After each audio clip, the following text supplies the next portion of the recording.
The night is already heating up, and we're not even at the red carpet yet, because somehow, some way, Taylor Swift has once again found a way to sit right at the center of the music universe, collecting nominations like they're souvenirs and reminding everyone, subtly but loudly, that she's still running the game.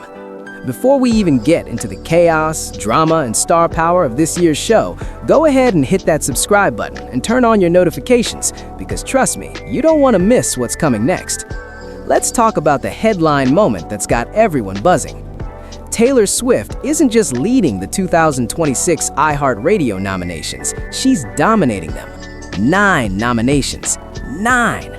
That's not just impressive, that's honestly a bit ridiculous in the best way possible. And what makes it even bigger is that she's confirmed to attend. Now, if you've been paying attention to award shows lately, you already know what that means. When Taylor shows up, something happens. It might be a viral speech, a subtle clapback, a surprise interaction, or even just a reaction shot that becomes a meme within minutes. But here's the thing that's really interesting. This isn't just about numbers, it's about timing.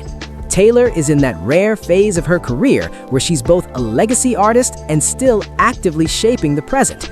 It's like watching someone be both history and headline news at the same time. Not many artists ever reach that level, and fewer manage to stay there without slipping. And honestly, I keep thinking about this. What does it feel like to compete in a category where Taylor Swift is nominated? It's like showing up to a race and realizing one of your competitors already owns the track. Now, while Taylor is clearly leading the charge, this year's iHeartRadio Awards isn't just about one person. It's about generations colliding in the most interesting way possible. Take John Mellencamp, for example. He's set to receive the iHeartRadio Icon Award, and honestly, that feels earned in a way that doesn't even need explanation. This is someone whose music has lived through decades, through different eras, different sounds, different audiences. And the fact that he'll also be performing live, that's where things get emotional. Because when an artist like that steps on stage, it's not just a performance, it's a reminder of where music has been and how it got here. And then, just as you're settling into that nostalgic energy, boom, you've got Kalani stepping into the lineup, bringing a completely different vibe. Smooth, modern, emotionally layered. It's like the show is intentionally weaving together different textures of music, old, new, experimental, mainstream, all in one place. Now let's talk about hosting, because this part, it's actually kind of genius. Ludacris is returning as host, and if you've seen him host before, you already know the energy he brings. It's confident, it's funny, it's just the right amount of chaotic. But here's the twist. He's not just hosting, he's also being honored with the iHeartRadio Landmark Award. So now you've got a host who's also being celebrated. That changes the dynamic completely. It's like being both the referee and one of the MVPs at the same time. And then there's this performance that honestly feels like a time machine in disguise. TLC, Salt and Peppa, and En Vogue all coming together on one stage. I mean, just pause for a second and think about that. These are groups that defined entire eras of music. Their sounds, their style, their influence, it's still everywhere today, even if people don't always realize it. And putting them together like this, that's not just a performance, that's a statement. It's the kind of moment that reminds you that trends come and go, but impact stays. Then we've got Miley Cyrus stepping into her own spotlight, receiving the 2026 iHeartRadio Innovator Award. And honestly, if there's anyone who fits the word innovator, it's Miley. She's one of those artists who refuses to stay in one lane. Every era feels like a reinvention, sometimes controversial, sometimes confusing, but always intentional.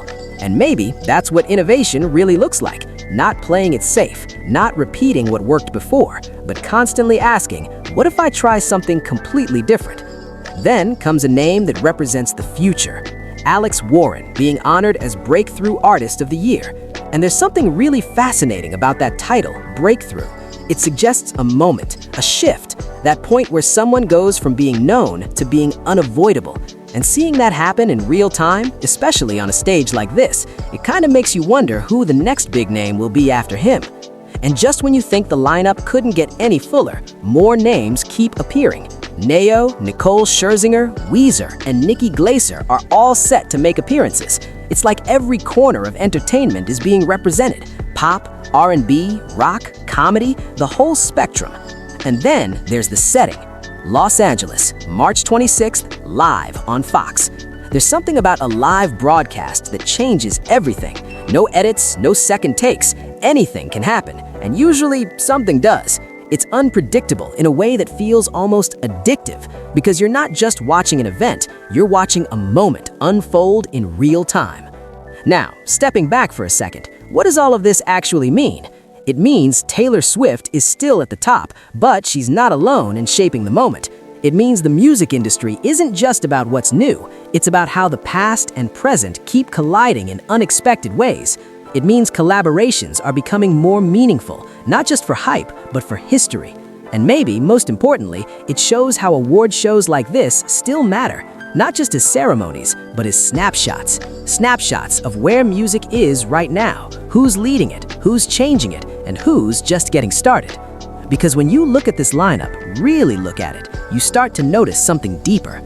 It's not just a list of names, it's a timeline of influence, evolution, and impact, all compressed into one night. And maybe that's why people keep tuning in year after year, not just to see who wins, but to see what it all means. Because somewhere between the performances, the speeches, and the unexpected moments, there's always that one thing that sticks with you, that one moment that makes you pause and think.